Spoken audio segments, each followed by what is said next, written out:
What's going on, guys, and welcome back to the channel. From the last vlog, we were finishing up some of the suspension. On this video, we're hoping to finish up the front end of the SI.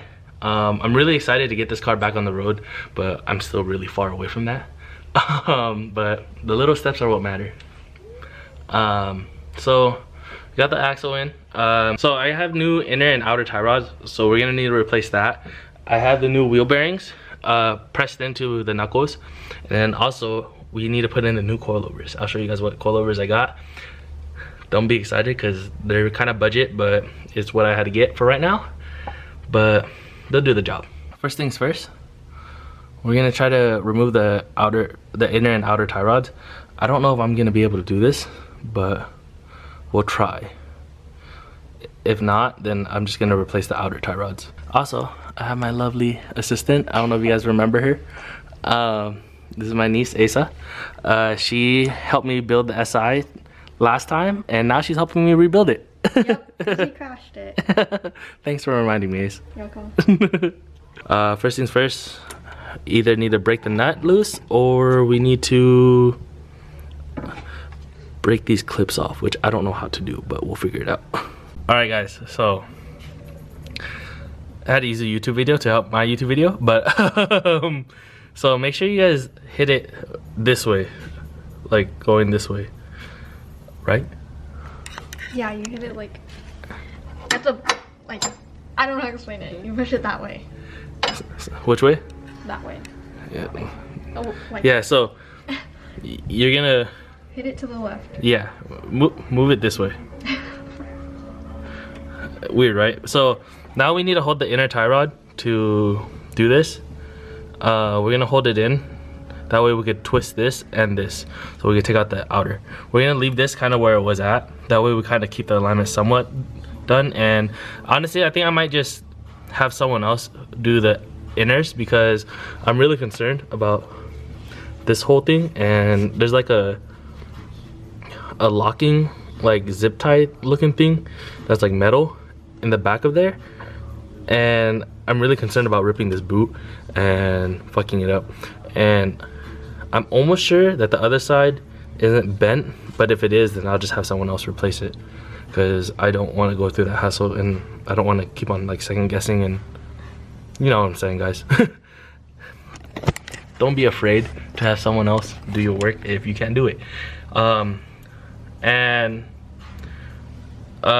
most of this stuff, guys, if I can do it, you can do it, because I'm kind of dumb.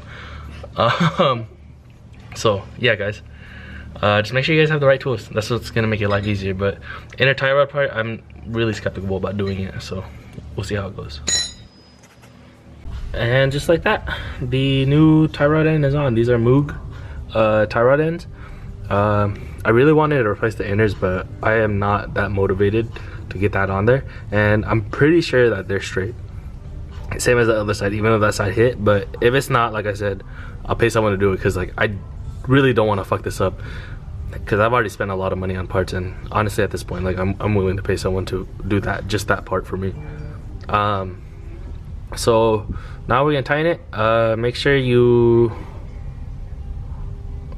we'll figure out how to tighten it, but yeah, just slide it on. I kind of kept this where it was before, that way I didn't lose it, and that way my alignment is not too off. But yeah guys, just gonna tighten it up, and then I think next we're just gonna move on to the coilover.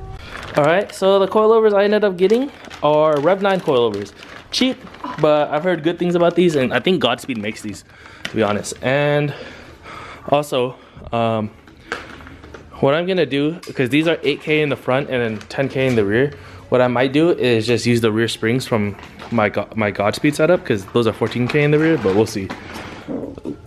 I thought it was gonna be heavy. Really? Carrying it like a baby.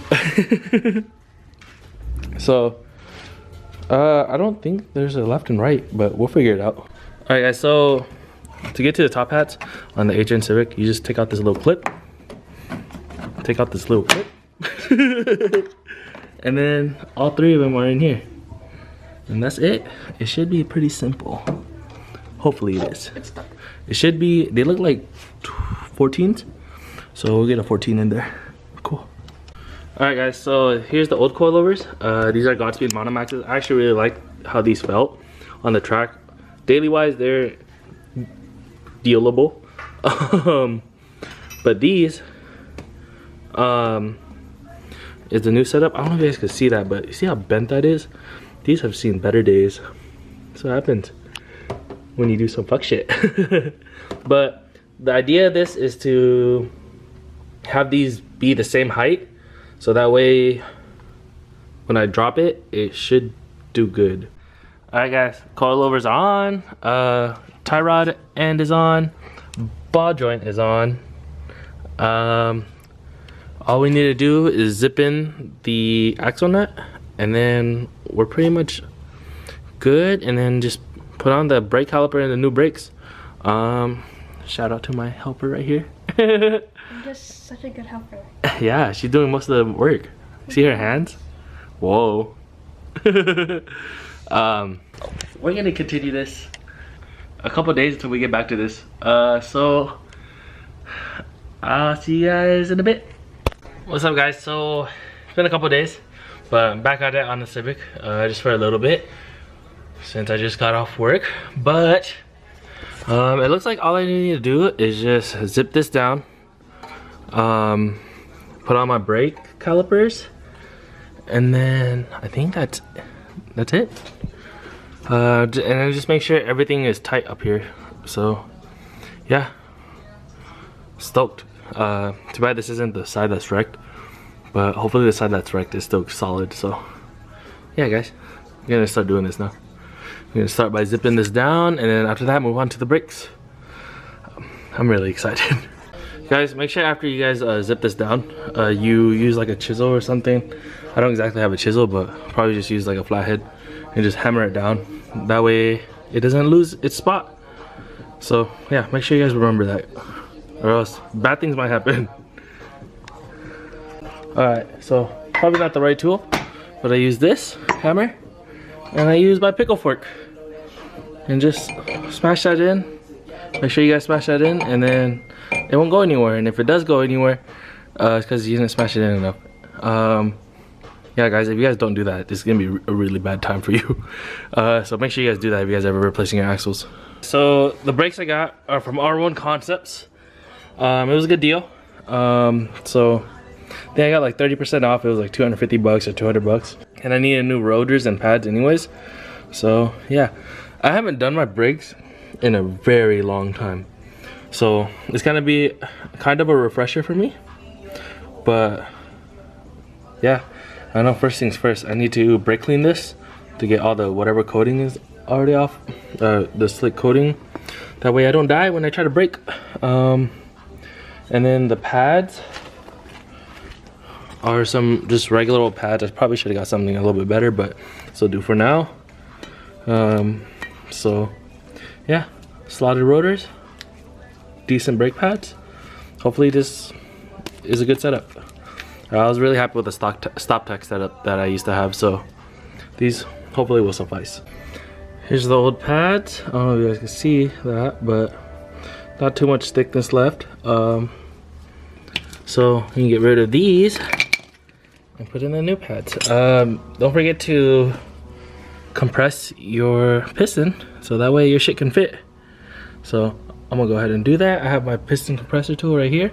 Just gonna twist it on, and there you go. All right, so I had to connect the bracket back on, and it'd probably be best to do it too, because I need to probably re-anesthese this bolt and all these little thingies right here, just so they don't get stuck.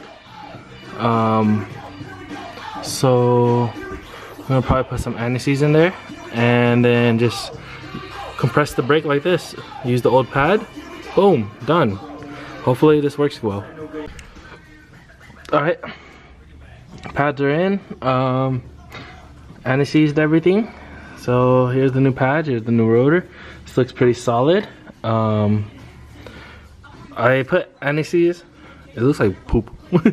But I put some anti-seize on the caliper just so it doesn't like get stuck on there, especially on this side where the piston pushes. So now just bolt it back together, make sure all the bolts are tight, and then we'll get working on the other side. All right, this side is officially done until we can put on the new wheels. We can't really dial in fitment yet, but everything else is practically done. This is pretty solid. So I put the spacers back on because I'm probably gonna run them again, but it's just time consuming, guys, but if I can do it, anyone can do it. So I'm gonna go ahead and get started to the other side. I'm pretty sure you guys are more interested on the other side since that was the side that got hit, but I'm praying it's still solid, but we'll see, guys. I hope it goes well. So I'm gonna go ahead and get started on the other side and make shit happen. All right, so I have no idea where the new hardware is, but looks like this fits the old nut. So we're just gonna do that and then use the old cotter pin. I recommend you guys do not do this, but I'm kind of stuck in a pickle. This is the old one. This is the new one. It doesn't look like it's really bent, but I mean, better safe than sorry. Same as this, but we'll see when it gets down to it. So hopefully this goes well. All right, guys, so the front end looks pretty good. You guys see this? Like, I don't know if you guys knew, but the wheel was like right here before, and now it's centered again, I'm pretty sure. But like, I'm so happy with this. The new brakes from R1 Concepts look good. But other than that, I'm really stoked for this, to get this car back on the road. I hope you guys are enjoying the content. I hope you guys enjoyed the vlog. I hope you guys are staying safe, staying clean, and just stay inspired to inspire others. See you guys later.